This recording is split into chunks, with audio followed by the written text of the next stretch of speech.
여러분 안녕하십니까, 진성호입니다. 윤석열 대통령은 비상계엄을 선포한 배경으로 부정선거 의혹을 들었습니다. 선거관리위원회를 직격한 겁니다.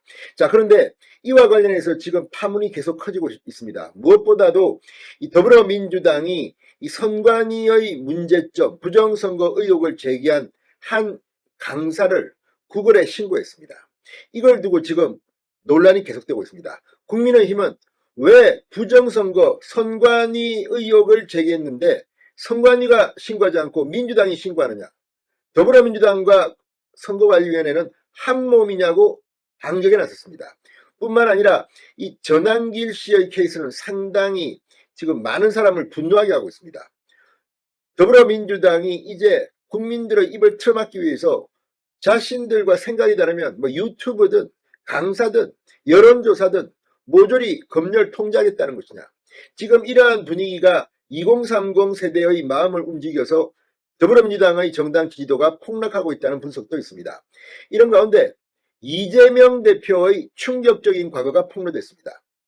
자, 지금 민주당은 부정선거 의혹을 제기만 해도 그 사람에 대해서 총공세를 합니다. 김민전 의원, 황교안 전 대표 마찬가지입니다. 그런데 정작 이재명 더불어민주당 대표가 총선 대통령 선거를 부정선거라면서 의혹을 제기한 과거 이 행동이 드러났습니다.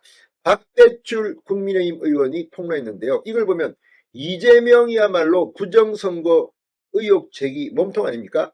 또 더 거슬러가 보면 김어준 역시 부정선거 영화로도 만들었습니다.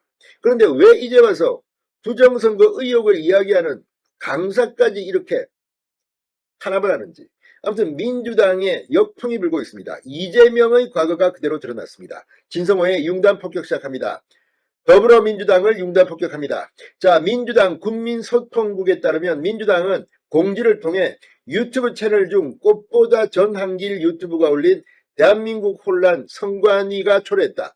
이 동영상은 현재 민주파출소를 통해 제보된 건수가 186건으로 집계됐다. 금일 이 동영상을 구글에 정식 신고할 예정이며 이와 유사한 사례들도 근본적인 해결 방법을 함께 요청할 것이라고 전했습니다. 자, 이러면서 유사한 행위가 반복될 경우 경찰 고발을 포함해 강력한 조치를 검토할 것이라고 했습니다. 앞서 전한길 씨는 대한민국의 혼란은 선관위가 초래했다 이렇게 말했습니다. 지난 19일 자신의 유튜브 채널을 통해서 대통령이 선관위 문제에 왜 나서게 됐는가 의구심이 들어 많은 조사를 해봤다. 자료를 찾아볼수록 경악을 금치 못했다. 선관위는 감사원 감사도 거부하고 국가정보원 조사도 비협조적이었다. 감시받지 않는 절대 권력은 절대 부패하기 마련이라고 비판했습니다. 자, 이 대목입니다. 자, 그런데 문제는 그렇다면 과연 이재명은 어떤가? 이재명이 드디어 걸려들었습니다.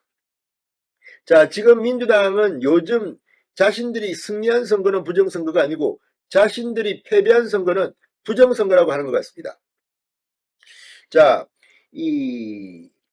이재명 대표가 2014년과 2017년 두 차례에 걸쳐 부정선거 의혹을 제기했는데 2012년 박근혜 전 대통령이 당선된 18대 대통령 선거는 3.15 부정선거를 능가하는 부정선거이고 반드시 투표소 수개표가 필요하다고 주장했습니다.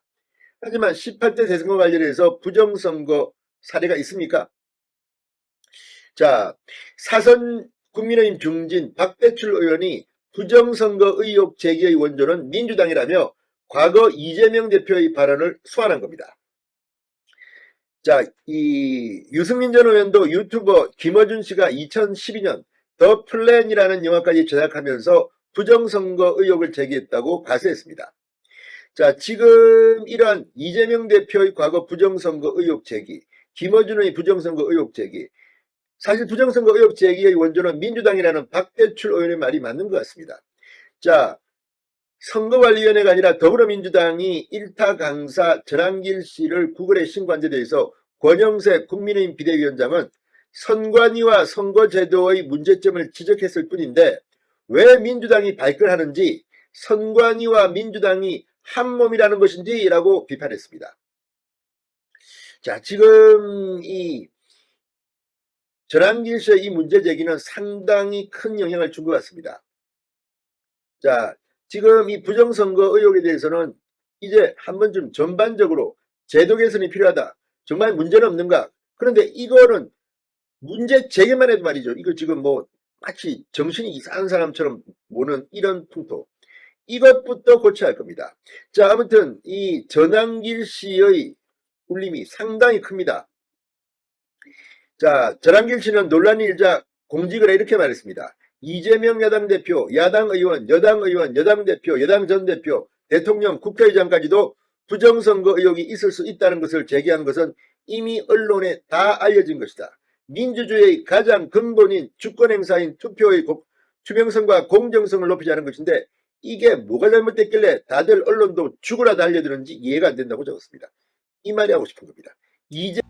여러분 안녕하십니까, 진성호입니다. 이재명 더불어민주당의 이 선거법 재판 2심 재판이 빠르면 3월 중에 선고가 나올 수 있다는 보도가 나오면서 지금 더불어민주당이 술렁이기 시작했습니다. 만약 이렇게 되면 이재명 대표 대통령 선거에 못 나올 수 있는 상황도 가정할 수 있습니다. 뿐만 아니라 설령 3심 판결이 나기 전이라도 2심에서 유죄가 나오면 당내 경선을 통과 못할 수도 있습니다. 공교롭게도 오늘 비명계 의원들이 한자리에 모였습니다. 개헌 관련 세미나를 하는 장소인데 뭐 김진표 전 국회의장, 정세균 전 국무총리, 김경수 전 경남지사, 그리고 지난번 총선에서 친명계에 밀려 공천에 탈락했던 전직 의원들이 대거 모였습니다. 거의 이재명 불만 분자 이런 표현을 써도 될지 모르겠습니다만 친명계 때문에 공천을 못 받은 한을 품은 사람들입니다. 오늘 상당히 많은 사람들이 모였고 김경수 전 경남지사가 연설을 했습니다. 이재명을 겨냥한 발언도 있었습니다. 뭐라고 했을까요? 자, 지금 국민의힘은 서울고등법원의 이러한 결정에 환영을 하고 있습니다. 반면 민주당 내는 지금 이거 너무하는 거 아니야? 이거 이재명은 대선 후보인데 이런 식으로 하면 되는 거야? 설마 유죄가 나오겠어? 이런 분위기도 있지만 야, 이러다가 이거 정말 2심도 유죄 나오면 어떡하지?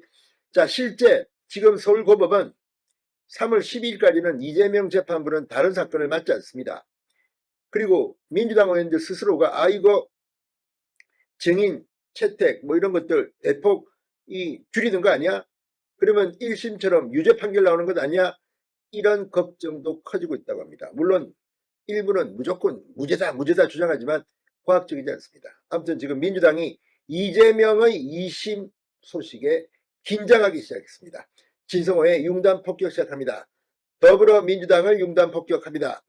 자, 이재명 대표의 공직선거법 위반 사건 2심 재판 결과가 빠르면 3월 중 나온다고 서울고법이 이야기하면서 지금 정치권이 술렁이고 있습니다. 지난해 11월 1심에서 당선 무효형인 징역 1년 집행유예 2년을 선고받았습니다. 선거법 재판에서 이 정도 나오기도 힘듭니다. 설령 이게 조금 더 감경된다 하더라도 벌금 100만 원 이상은 나올 겁니다. 그러면 대선 출마 못합니다. 자, 서울고법 형사 6-2부는 오늘 이재명 대표의 선거법 위반 사건 항소심 첫 공판에서 결심 공판 일정을 다음 달 26일로 예정했습니다. 3월 중에는 이 일정대로 하면 선고가 나옵니다. 자, 민주당은 당혹스러워하고 있습니다. 익명을 원한 친명의 재선의회는 중앙일보 통화에서 이렇게 속도를 낸다는 것은 2심 재판부가 이재명 대표 측의 추가 증인, 추가 채택, 뭐 증거 채택 이런 것들을 다 거부하고 1심 판단을 그대로 가져가겠다는 그런 의도가 아니겠느냐 이렇게 말했습니다. 이 말인즉슨 이렇게 가면 1심 판결과 비슷하게 나옵니다. 당초 민주당에서는 2심 선고가 한참 늦어질 것으로 예상했습니다. 친명계를 중심으로 윤석열 대통령에 대한 탄핵 선고가 3월께 나오고 대선 경선이 시작되면 유력 후보인 이재명 대표를 겨냥해 사법부가 감히 판단을 내리지 못할 것이다. 이런 인식이 지배적이었다고 중앙일보는 보도합니다. 그런데 무슨 웃기지만 사법부는 빠르면 3월에 결과가 나오는 겁니다. 자, 공직선거법 270조 선거범 재판의 선고는 1심은 공소제기 후 6개월, 2심 및 3심은 이 전심 선고 후 각 3개월 이내에 반드시 해야 한다 이렇게 규정하고 있습니다. 그런데 지금까지 법원은 이 규정을 잘 지키지 않았습니다. 조희대 대법원장이 이번에 이걸 지키라고 형령을 내렸습니다. 지금 친명계는 선거 일정은 다소 빨라지더라도 1심보다 형은 낮아져야 할 것이라고 지금 기대하고 있습니다. 그러나 이렇게 빨리 한다면 1심과 비슷한 판결이 나올 가능성이 높습니다. 유죄 판결입니다. 물론 예단할 수는 없습니다. 그러나 최소한 벌금 100만 원 이상은 나오지 않겠습니까? 그러면 이재명은 못 나오는 겁니다. 자, 공교롭게도 오늘 이 비명계 의원들, 전현직 의원들이 집단적으로 모였습니다. 서울 종로구 노무현 시민센터에서 열린 탄핵 넘어 다시 만날 민주주의 세미나에서 김경수 전 지사는 축사를 했습니다. 이 어떤 정치 상황에서도 독주는 반드시 패를 낳는다, 이렇게 김경수 전 지사는 말했습니다. 이 말은 이재명을 의식한 것으로 보입니다. 자, 지금 계엄 사태와 민주당의 지지율 하락 등을 거론하며 김경수는 정치 행태와 문화 속에서 분명한 민주주의 세력을 보여줘야 한다. 어느 한 사람이나 한 사고의 독주를 허용하지 않는 다원주의를 지향하면서도 폭력적 은행을 용납하지 않을 것을 국민에게 똑똑히 보여드려야 한다고 말했습니다. 우리가 먼저 극단과 배제의 정치를 벗어나자고 했습니다. 이재명 들으라고 하는 말입니다.